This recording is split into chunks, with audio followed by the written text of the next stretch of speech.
Selamat malam. Assalamualaikum warahmatullahi wabarakatuh. Hari ini tanggal 26 Februari 2026. Jadi, seperti biasa, kali ini saya akan tetap membahas terkait dengan kondisi di Timur Tengah, kondisi geopolitik di Timur Tengah. Mungkin seperti yang Anda ketahui, bahwasanya perang atau apa namanya, sorry, bukan perang.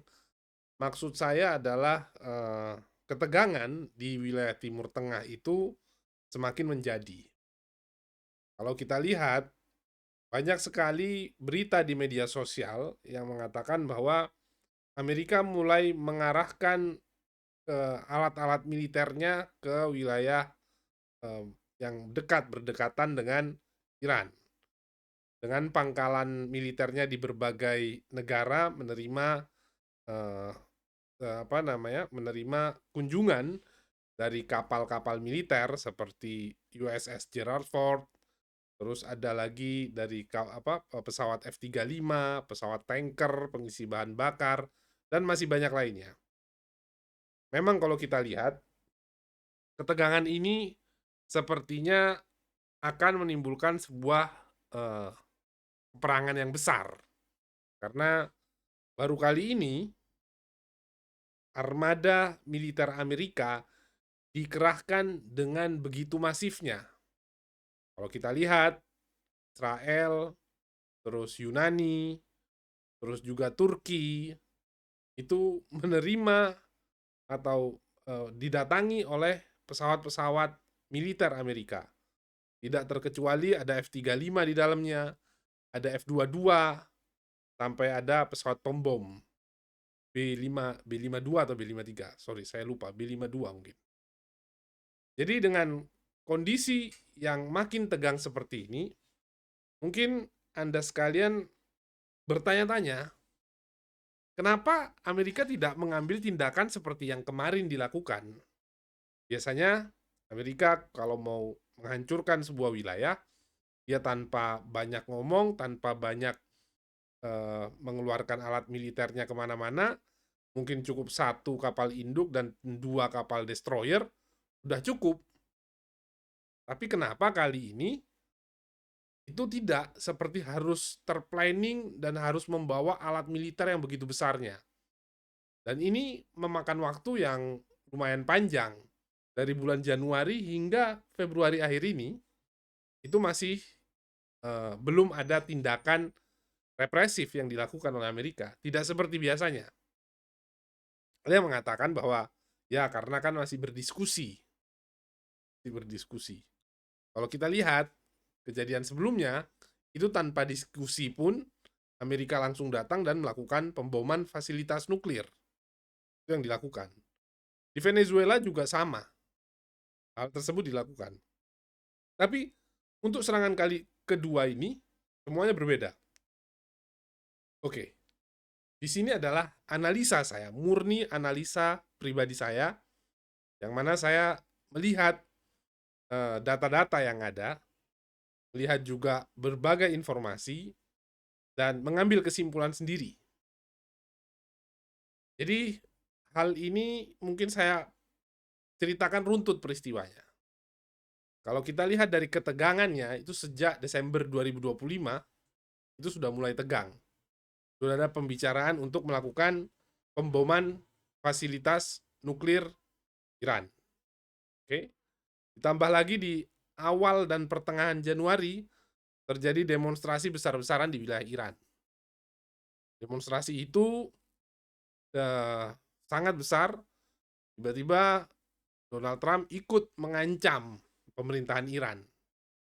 Entah demonstrasi ini memang dikondisikan atau tidak, yang pasti Iran diancam juga oleh Amerika.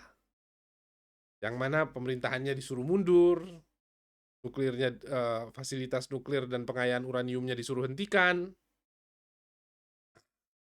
Jadi mulai di situ kita lihat pesawat kargo Gelix Airlines yang dimiliki oleh Rusia tiba-tiba saja mondar-mandir.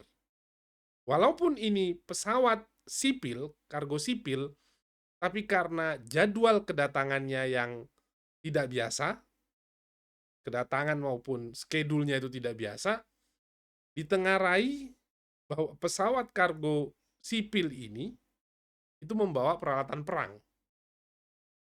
Oke, membawa peralatan perang. Itu salah satunya adalah manpads. Manpads itu adalah rudal panggul yang bisa dipanggul, itu rudal anti pesawat dengan jarak pendek.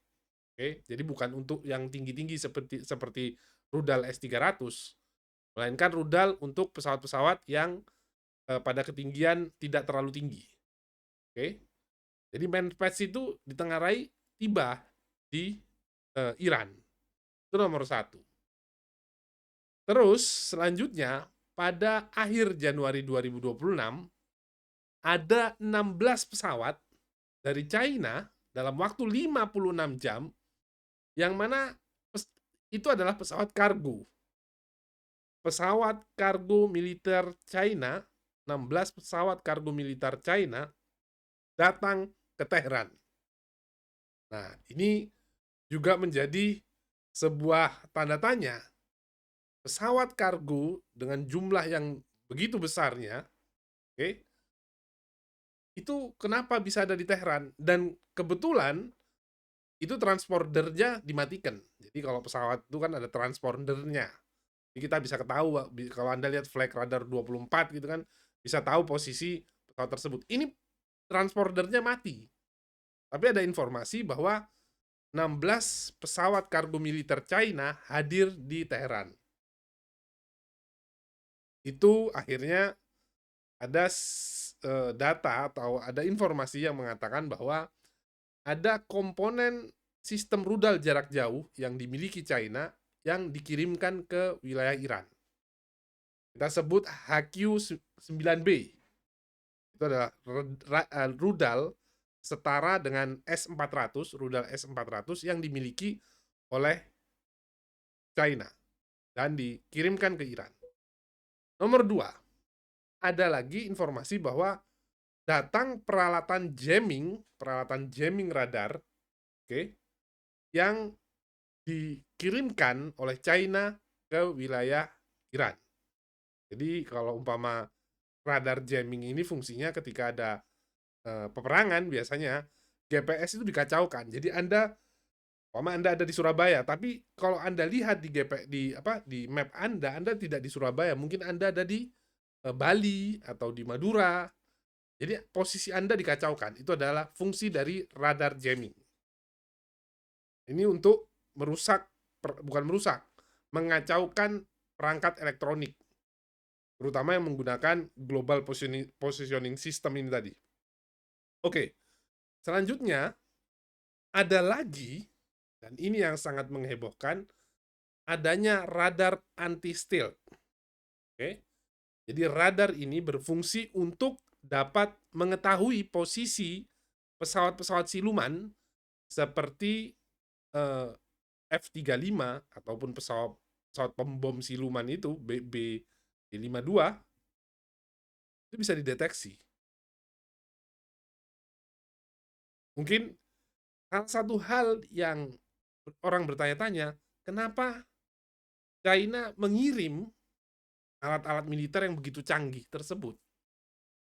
Nomor satu, ini adalah uji kemampuan juga dari China untuk menunjukkan atau mencoba melihat keefektifan alutsistanya dengan mensupport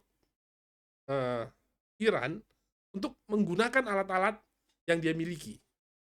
Jika ternyata alat-alat tersebut berhasil dalam mendeteksi maupun meruntuhkan peralatan militer perang Amerika Serikat, tentunya ini adalah sebuah keberhasilan besar bagi PLA atau People Liberation Army yang dimiliki oleh China. Selanjutnya, beberapa waktu yang lalu, mulai tanggal 19 Februari 2026, adanya latihan bersama, joint operation, yaitu Maritime Security Belt 2026, di mana adanya latihan militer gabungan antara China, Rusia, dan Iran. 3 negara ini berlatih bersama di perairan yang saat ini itu menjadi perairan yang kondisinya kritis, yaitu Selat Hormuz, Teluk Oman, maupun bagian utara dari Samudra Hindia. Jadi, kalau kita lihat dengan positioning saat ini juga ada desas-desus bahwa adanya rudal hipersonik yang dikirimkan oleh China ke Iran, yang mana kalau umpama rudal itu digunakan, dia bisa menghancurkan kapal induk sekelas USS Gerald Ford. Karena itu, walaupun 3 kapal induk besar itu ada di wilayah sekitar Iran, mereka tidak berani melakukan tindakan bodoh. Karena saat ini posisi Iran lebih siap, lebih mampu, lebih capable untuk melawan balik. Dan seperti yang kita lihat, beberapa rudal Iran ini memang terbukti hypersonic ketika terjadi peperangan di wilayah Israel dan Gaza. Dan ini yang ditakutkan kalau umpama ternyata persenjataan ini diperkuat lagi dengan persenjataan yang dimiliki oleh China. Mungkin informasi itu untuk sementara, karena mungkin sudah 11 menit, saya rasa informasinya cukup segitu dulu. Selanjutnya saya akan membahas lebih dalam mengenai topik ini di waktu selanjutnya. Dan semoga ini bisa mencerahkan kepada para pemirsa sekalian. Terima kasih. Selamat malam. Assalamualaikum warahmatullahi wabarakatuh.